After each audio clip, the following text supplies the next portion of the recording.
It's Saturday.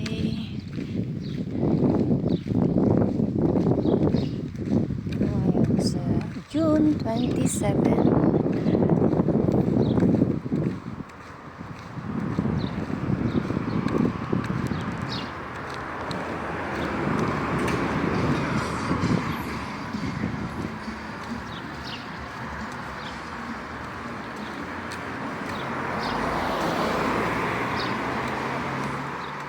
Punta tayo ng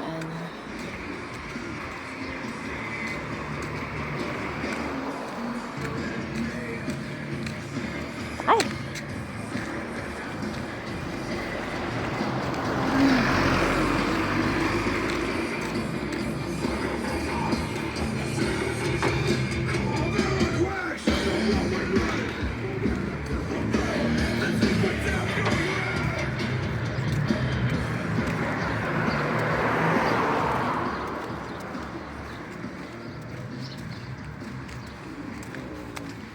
Lakad-lakad ako ngayon dito. Kasi pamitas ako ng cherry.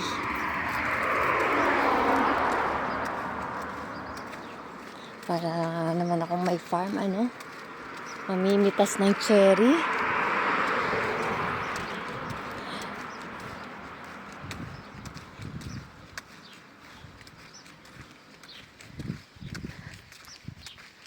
Ayan. Ito yung horny bosso na malapit ko ng lilisanin. So, itong puno na ito ay walnut. So, ito yung bunga ng walnut.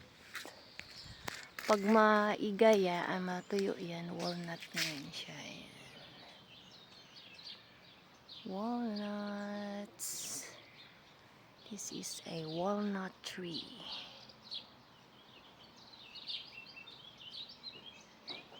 So, it says it holds a massive amount of water.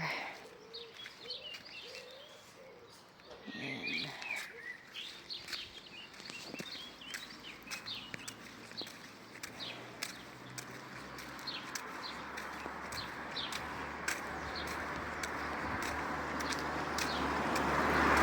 Sobrang init na dito. Summer. Pero ilang linggo lang ang summer dito. Pagdating ng September, na siya, fall.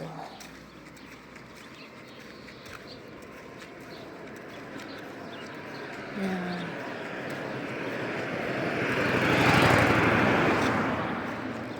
Nakatingin sila sa akin. Iba itsura ko. Asian!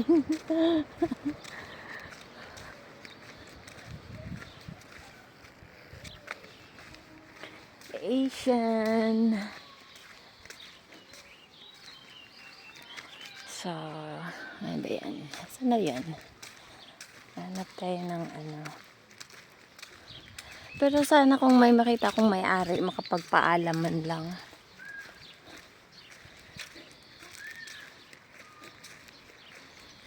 Sarap maglakad-lakad. Kasang init. Pero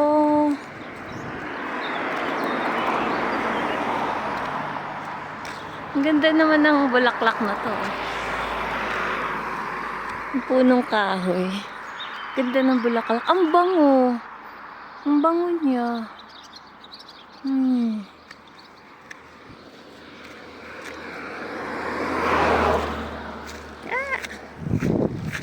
Sabihin ng mga motorista, kaya pupunta tong Pinoy na to, mangunguha to ng mamimitas to ng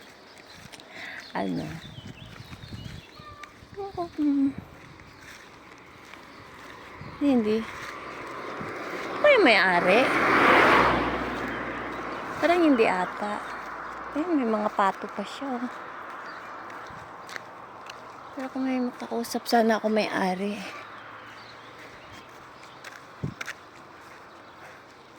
Ang init, grabe.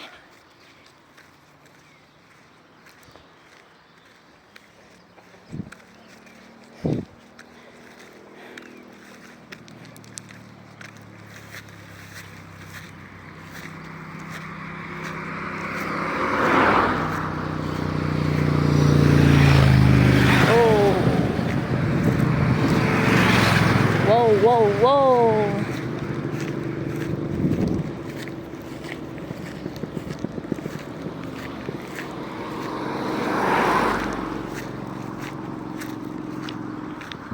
Farm siya. Kaso lang, nandun yung may-ari ata. Ay, parang apple trees yung nasa loob ng farm. Ito kasi, apple nga. Parang apple. Yung ano pala to? Kadugtong pa to dun sa ano. Yung sa farm dyan. Farm to apple farm. Apple farm ito. Tapos hanggang dun sa kabilang, ano, meron ding mga cherry trees. Kaya, okay lang.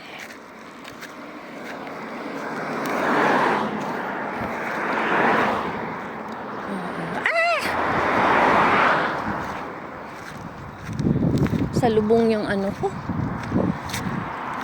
Ayan na ang cherry tree na aking inaasam-asam. Eto na. Eto na. Ha. Dubi-dubi-du. Bidu-bidu. Ang ating cherry tree. Ang ating cherry tree. Hindi mo naman tanim yan eh. Oh my God. Meron pa lang nandito nakahapon. Oh. Ayun, pinagkainan nila. May naiwan pang bola ng bata. Ayan. So, mamimitas tayo ng cherries. Ang dami! Ang daming bubuyog. Ayan, no? Ang dami, dear.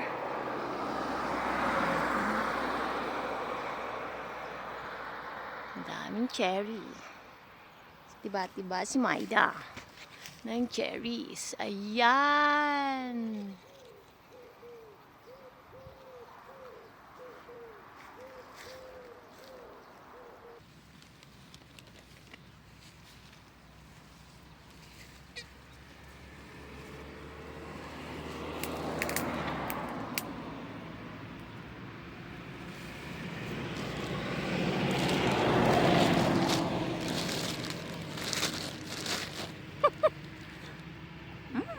Harap.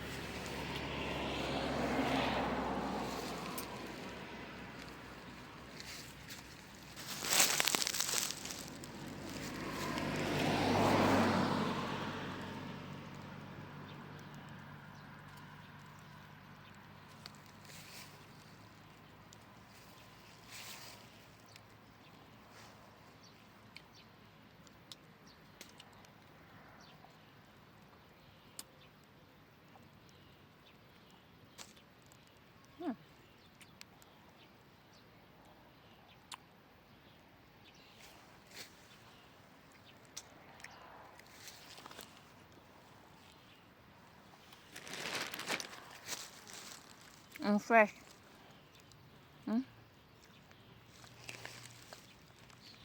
Fresh na fresh talaga. Konting ganun lang. Alikabok. Hindi naman to ano eh. Madumi.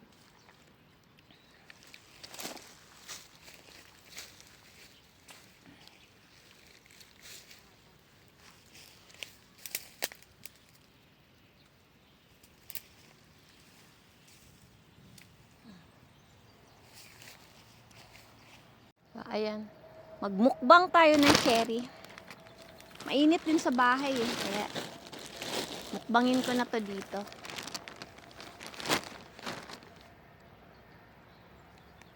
Kain tayo.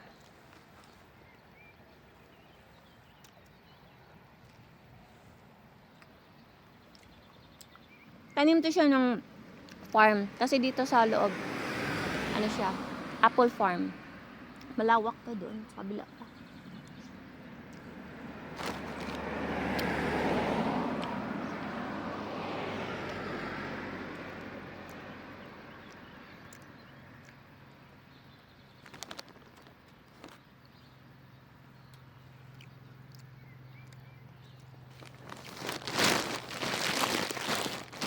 Mahal din ang cherry. Parang 30 or siguro ngayon 30, sabihin natin 30 ang gramo.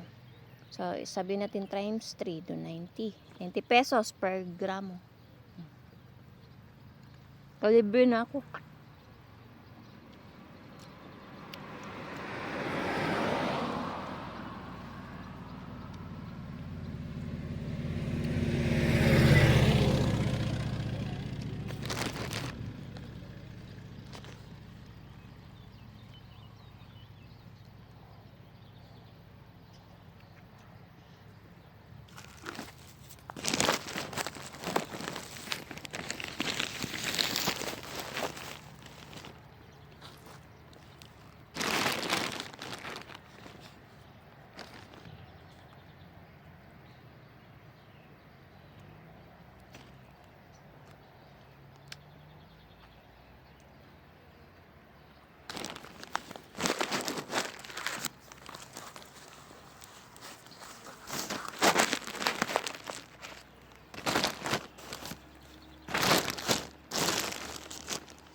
Ang apple parang mga siguro yun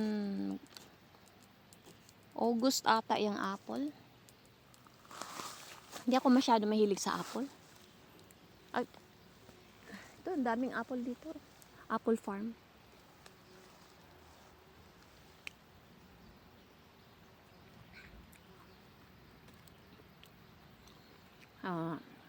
Ilang linggo na lang, lilisanin ko na tong lugar na to.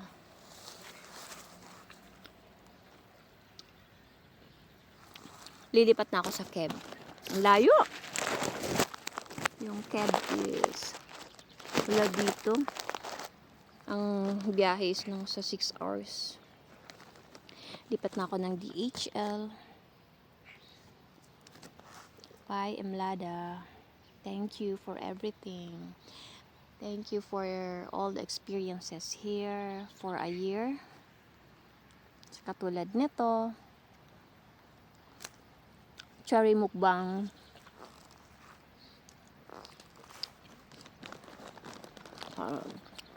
Tingnan natin kung anong experience meron sa Keb. Malapit siya sa Carlo Vivadi District. 30 minutes. Carlo Vivadi.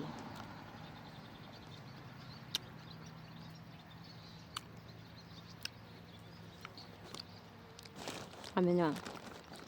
Bakit hindi mo na hinuhugasan bago kinain? Girl, alam mo, hindi mo kailangan hugasan to fresh from the tree. At saka yung eto, hindi naman to year round na may bunga.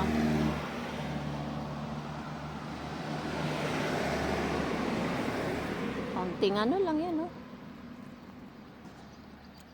Mas matiwala ko dito ka sa restaurant. Mas malinis to. Cherries! Fresh from the tree.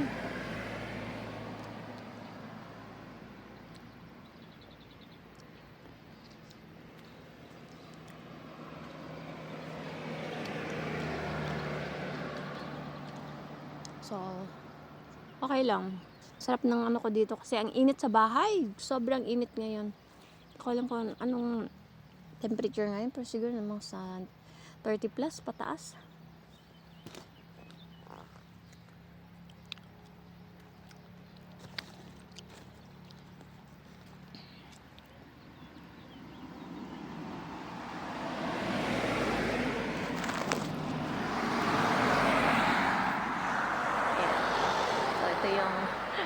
Ayan, ang likod nito, ayan, farm yan siya. So, nandito ako sa labas. Ang harap ko, kalsada. So, hindi ako napapansin kasi nandito ako sa ilalim ng puno. Ang sarap ng buhay ko. Kala mo yan. Kalain mo yan.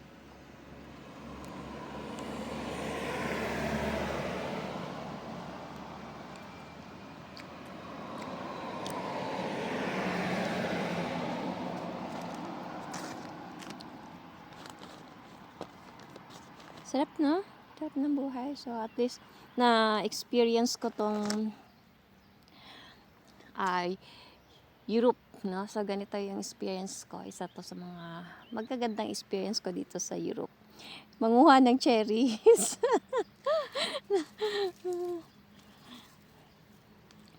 Harap.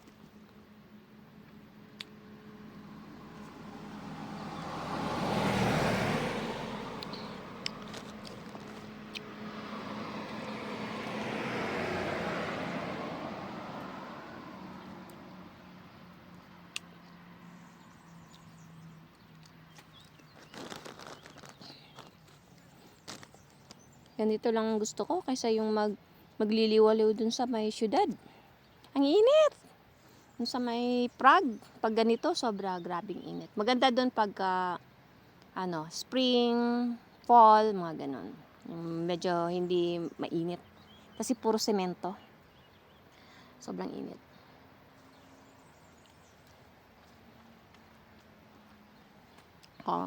Hanggang ngayon, hindi pa rin ako nakapag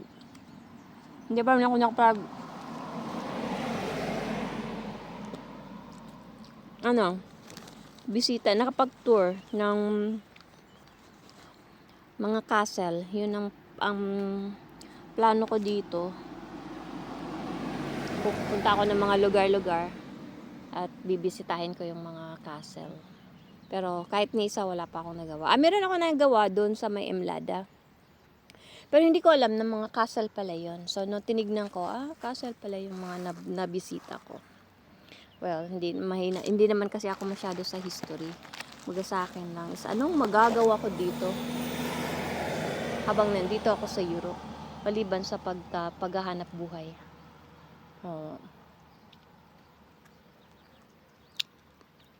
Nakarating na ako ng Austria, pero winter time yun. So, ngayon, ito namang spring, summer, no? Medyo nag-hold back ako kasi nga, yung gastos, malit lang ang sahod ko dito.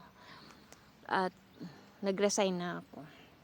Lilipat ako ng trabaho. So, yun. Pag makalipat na ako doon, doon na naman ulit ako mag-umpisa. Umpisa ulit ako doon.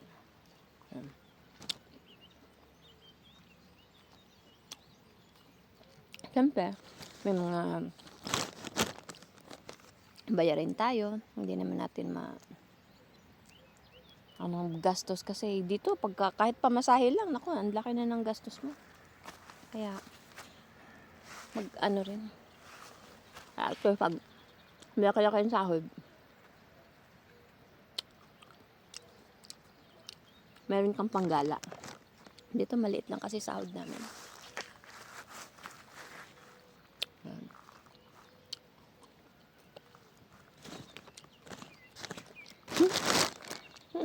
Ang dami kong kinuha. So, mamaya naman tong iba. Ayokong kumuha ng sobrang dami kasi masisira. Sayang. Wala ka bang kasama sa bahay? May mga kasama ako sa bahay pero kanya-kanya kami.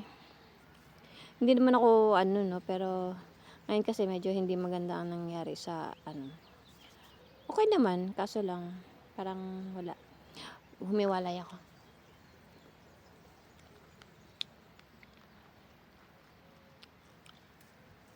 Masyadong maingay.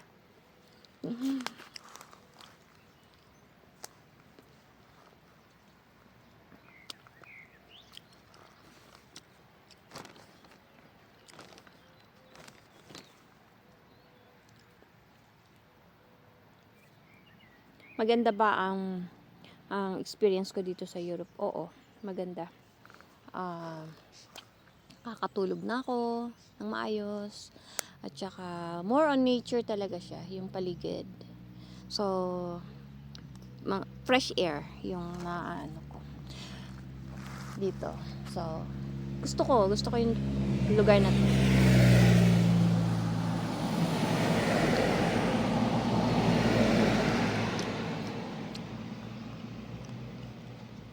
I like it.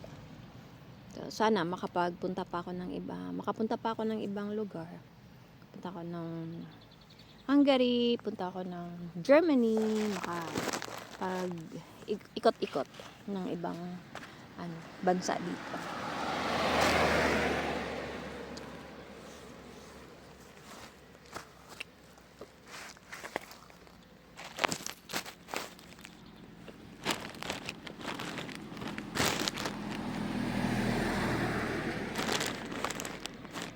Okay, so this is it for now. Say, naman, ibang video, pa ulit ako.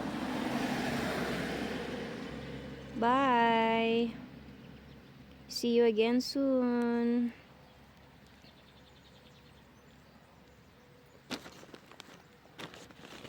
Hala.